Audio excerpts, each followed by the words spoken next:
Waruni's Kitchen YouTube channel එකට අදත් ඔයගොල්ලෝ හැමදිනම ගොඩක් ආදරෙන් පිළිගන්නවා.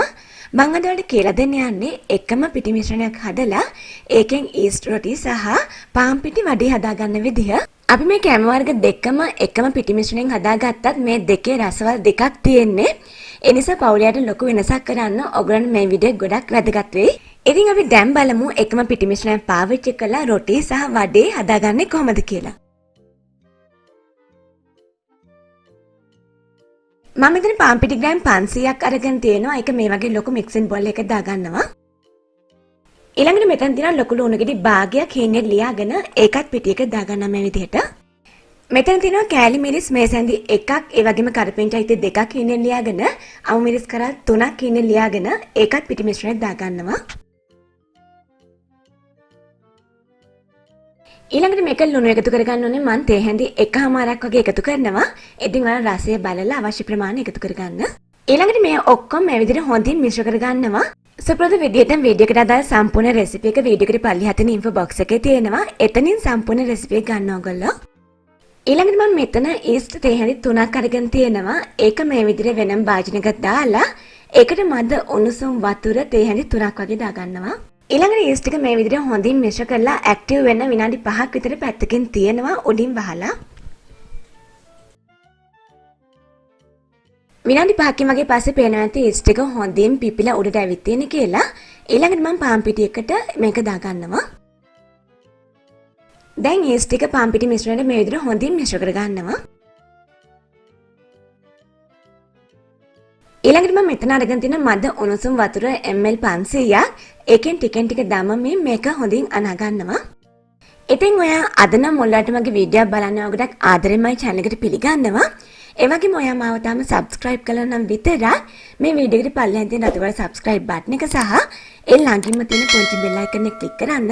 එතකොට මේ වගේ අලුත් වැදගත් වීඩියෝස් මිස් වෙන්නේ නැතුව ඔයාට බලන්න පුළුවන් වෙයි. දැන් මම මේ පිටි මිශ්‍රණය අතෙන් හොඳින් අනා ගන්නවා මේ විදිහට. ඊළඟට අපි මේ පිටි මෝල්ලිය විනාඩි 10ක් 15ක් විතර මේ විදිහට හොඳින් අත් ගහ ගන්න ඕනේ. ඒ කියන්නේ නීට් කර ගන්න ඕනේ. ඔයාලට පේනද මම නීට් කරන්නේ කොහොමද කියලා. පිටි මෝල්ලිය හොඳින් මේ විදිහට නීට් කරගත්තාම වඩේ වල හොඳ සොෆ්ට් ගතියක් ඇති වෙනවා. ඊළඟට මේ පිටි මෝල්ලිය උඩින් කවර් කරලා විනාඩි 45ක් පැයක් විතර හොඳින් පිපෙන්න තියන්න ඕනේ. මේ ඩෝ එක ඩබල් වෙන සයිස් එක එනකන් තියන්න. විනාඩි 45කින් වගේ පස්සේ වලට පේන ඇති මගේ ඩෝ එක හොඳින් පිපිලා තියෙනවා. මේ දවස්වල අපි ටිකක් රස්නේ ඒකයි මේක මෙච්චර ඉක්මනින් පිපුණේ. ඉතින් ඔයාලට සාමාන්‍යයෙන් පැයක් විතර යන්න පුළුවන් මේක පිපෙන්න.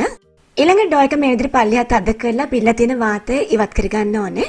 මේ වෙලාවෙදී අතේ පොල් දෙඩියක් ගා ගන්න. එතකොට ඩෝ එක අතේ ඇලවෙන්නේ නැතුව මේ විදිහට එකතු කරගන්න පුළුවන්. දැන් මම මේ ඩෝ එක මේ විදිහට සමාන කොටස් දෙකකට බෙදා ගන්නවා. එකක් වඩේ වල තියා ගන්නවා. අනික රොටි වල තියා ගන්නවා.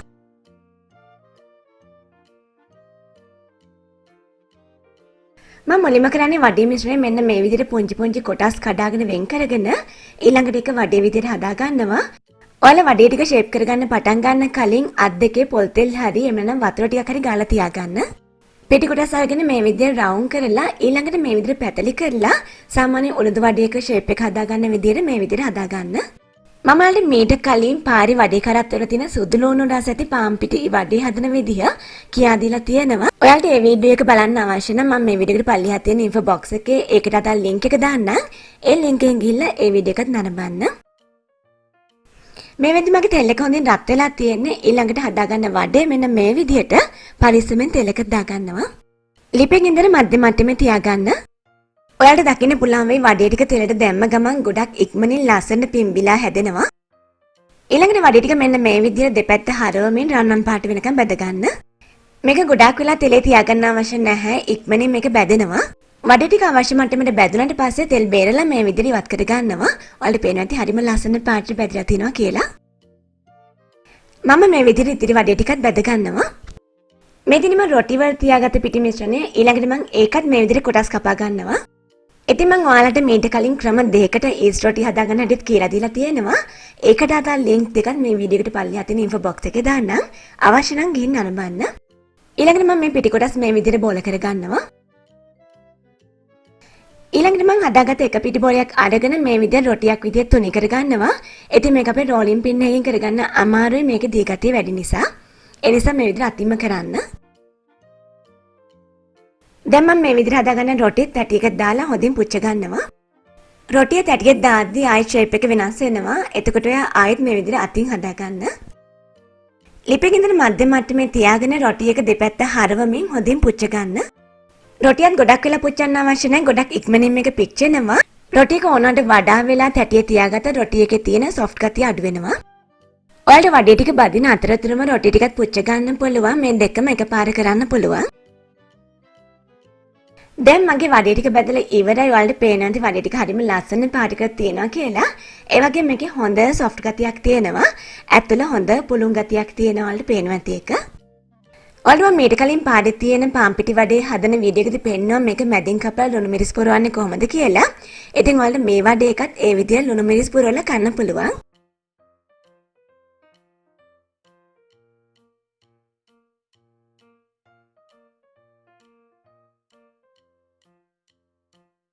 මේ තියෙන්නේ අපේ රසම රස ඊස්ට් රොටි ටික. ඔයාලට පේනවා ඇති ඒ ටිකත් හරිම සොෆ්ට් ගතියක් තියෙනවා කියලා. ඔක්කොම එකට අරන් නමන්න පුළුවන්. ඔයාලට මේ රොටි එක පොල් සම්බෝලයක් එක්කුණත් කන්න පුළුවන්. ඒ වගේම චිකන් කරියක් මාළු හොද්දා මේ ඕනම දෙයක් එක්ක හොඳින් මැච් වෙනවා. හරිම රසයි මේක. ඉතින් ඔයාලත් මේ පහසු රසවත් රෙසිපි එක try කරලා බලන්න. ඒ වගේම මේක ගොඩක් වැදගත් නිසා ඔයාගේ යාළුවන්ටත් බලන්න share කරන්න.